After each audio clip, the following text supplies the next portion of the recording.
اخلاق اچھے ہوں، کردار ستھرا ہو، یا رب میں سیکھ جاؤں آداب زندگی۔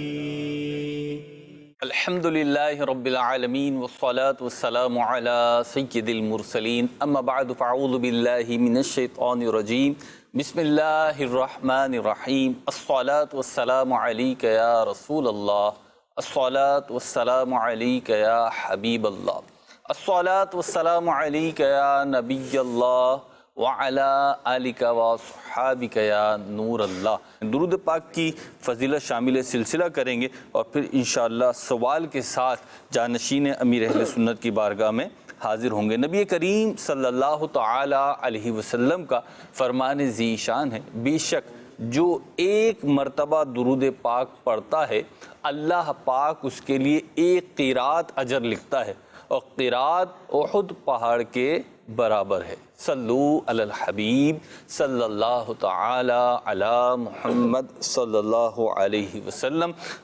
کال لیں گے اور انشاءاللہ کال کے ساتھ ہی جانشین امیر اہل سنت کی بارگاہ میں حاضر ہوں گے۔ جی جناب۔ میرا سوال جانشین امیر اہل سنت سے ہے کہ حضور شیخ عبد القادر جیلانی غوث اعظم رضی اللہ تعالیٰ عنہ کا عرس مبارک کس تاریخ کو ہوتا ہے؟ حضور غوث اعظم شیخ عبد القادر جیلانی رحمۃ اللہ تعالی علیہ کا عرس مبارک 11 ربیع الاخر کو ہوتا ہے۔ 11 ربیع الاخر، جی۔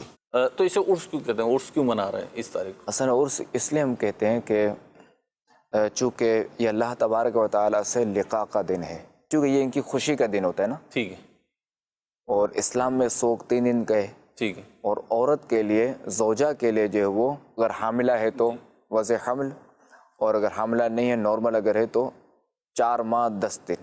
ٹھیک، تو خوشی کا دن ہے تو اس لیے خوشی کا دن ہے، عرس مناتے ہیں۔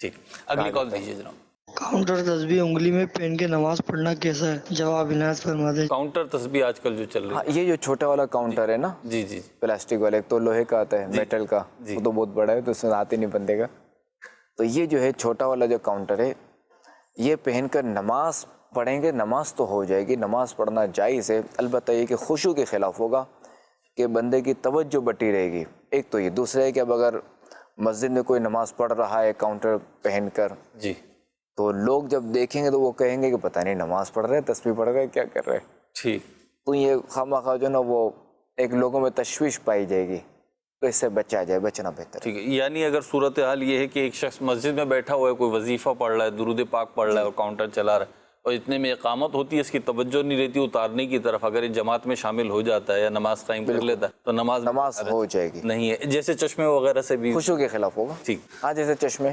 ٹھیک، اگلی کال دیجیے۔